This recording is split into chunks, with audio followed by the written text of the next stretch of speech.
같은 나이라도 누구는 젊어 보이고 누구는 나이 들어 보이는 사람이 있죠. 그 동안의 비결이 있을까요? 노화는 왜 일어날까요? 결론부터 말씀드리면 노화는 세포건조가 원인이라고 합니다. 책을 쓴 이시하라 유미는 우리가 미처 몰랐던 세포건조의 증상과 나이 들면서 겪게 되는 노화 증상들을 하나씩 살펴보면서 이 세포건조가 어떻게 몸을 노화시키는지 그 원리를 알아보았는데요. 과도한 물 섭취, 지나친 염분 제한, 배출보다는 섭취에 초점을 맞춘 다이어트법, 화장품에 의존하는 보수법 등 이런 방법들이 오히려 몸의 노화를 부추기게 된다는 것입니다. 세포 건조를 막기 위해서 그 식사법과 운동법, 목욕법이 따로 있다는 거죠. 또한 원인 모를 통증부터 치매까지 나이 들어 겪게 되는 노화 증상과 각종 질병의 원인도 몸의 세포 건조로 분석을 했고, 물을 많이 마셔서 몸을 촉촉하겠다는 것은 오히려 수독을 일으켜서 몸의 통증을 늘리고 세포를 건조하게 해서 노화를 더 앞당기게 된다는 것입니다. 고혈압, 하체 비만, 노안, 요통, 피부 트러블, 우울증, 치매 같은 노화 증상과 질병들이 어떻게 세포의 건조에서 비롯되었는지 설명을 했습니다. 고대 그리스의 철학자 아리스토텔레스도 몸이 늙어가는 것, 즉 노화는 건조로 이동하는 것이다 라고 했습니다. 우리 주변을 둘러봐도 싱싱한 사과였는데 시간이 지날수록 쭈글쭈글해지는 것도 그렇고, 나뭇가지에서 따온 탄력 있던 나뭇잎도 수분이 마르면서 바시락거리며 부서지는 것도 노화는 건조로 이동하는 것이라는 말을 증명한 것이죠. 자연의 일부인 우리 몸도 다를 바 없이 촉촉하고 윤기 나던 피부는 메마르면서 거칠어지고, 또 눈은 뻑뻑해지거나 침침해지고, 손끝에 물기가 말라서 책장을 넘길 때면 을에 침을 묻히게 됩니다.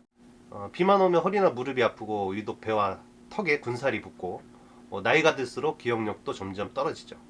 노화는 겉모습에만 나타나지 않고 내장이나 뼈, 혈관이 건조하면 다양한 질병으로 이어질 수가 있다는 것입니다.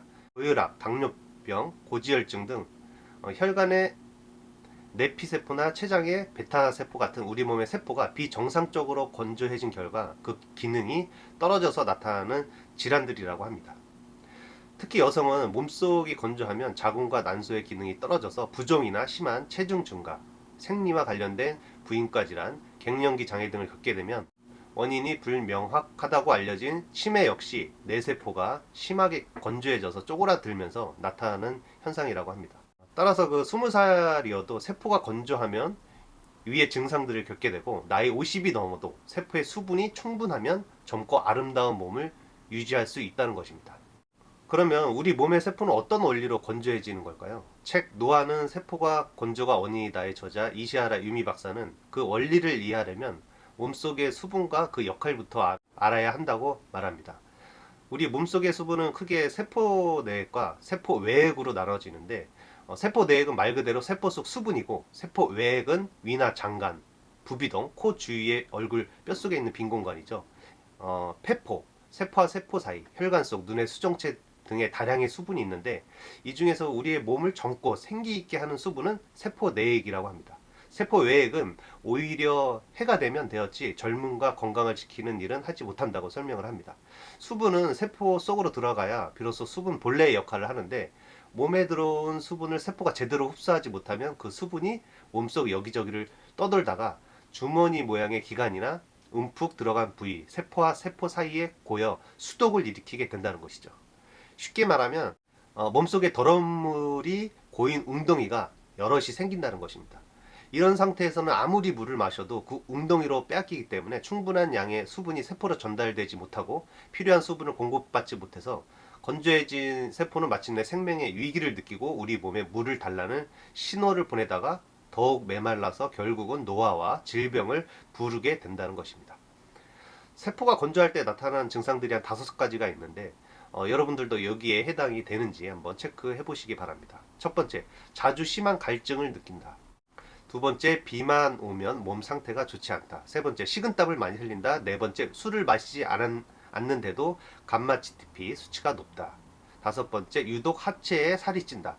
이런 사람들은 지금이라도 세포 보습에 신경 써야 하고, 이 상태를 내버려 두면 서서히 소화가 잘 되지 않아서 속이 거부룩하게 되고, 뱃살이 찐다거나 모발에 힘이 없고 푸석푸석하게 되고, 심지어 탈모까지 생기게 되면서 날씬하던 종아리가 부석부석하고 굵어졌다 등의 건조 증상을 겪다가 언제 몸이 건어물이나 말린 꽃처럼 변할지 모른다고 합니다.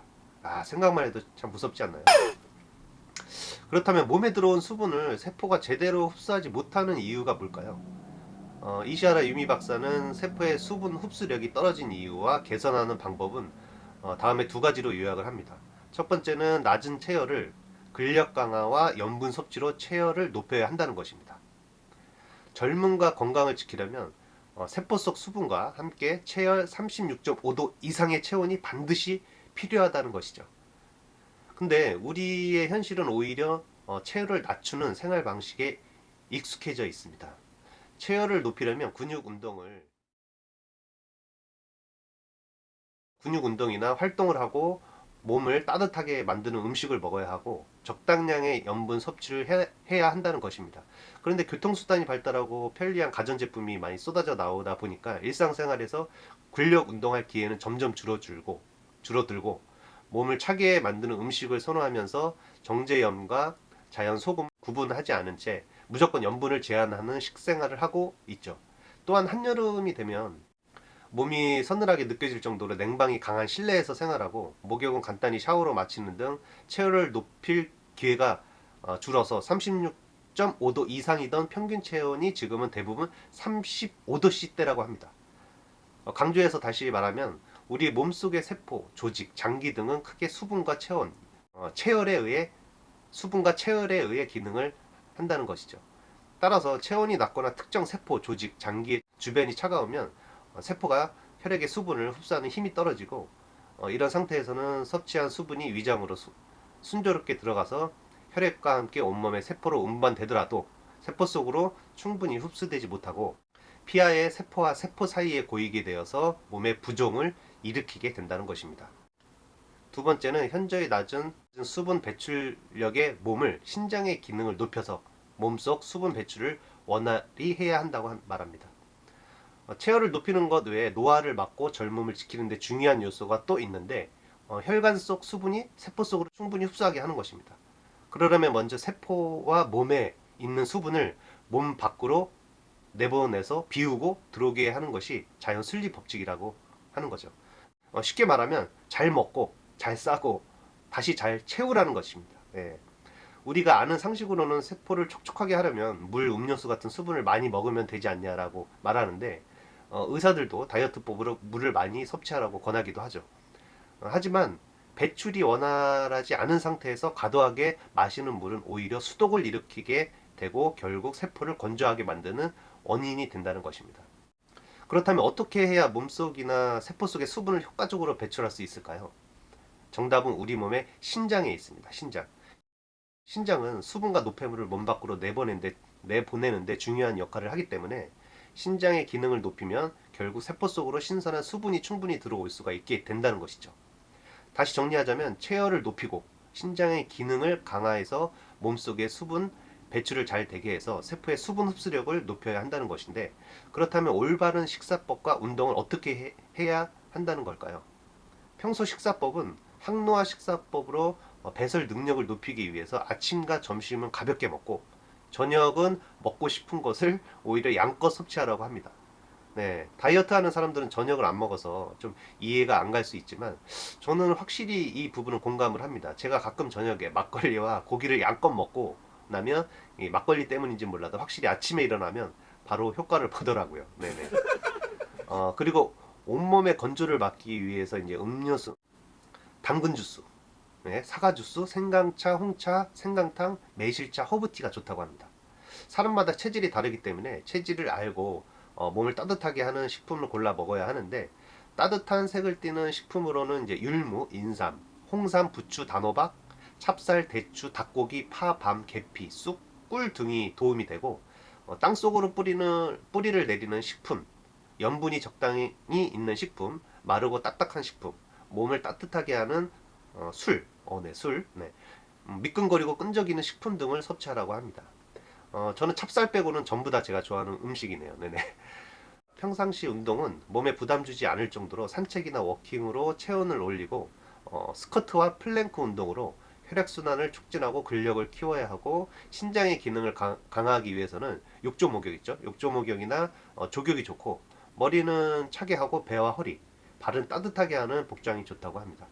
생강 찜질도 신장의 기능을 강화하고 통증을 줄이는 데 도움이 된다고 합니다. 오늘은 책 노화는 세포건조가 원인이다에 대해서 말씀을 드렸는데요. 이러한 실천들은 평상시 일상에서 조금만 신경 쓰면 지킬 수 있는 방법이기 때문에 오늘부터라도 건강한 생활 습관을 찾으셔서 젊고 건강한 인생을 사시길 바라겠습니다. 끝까지 시청해 주셔서 감사합니다. 화이팅! 화이팅!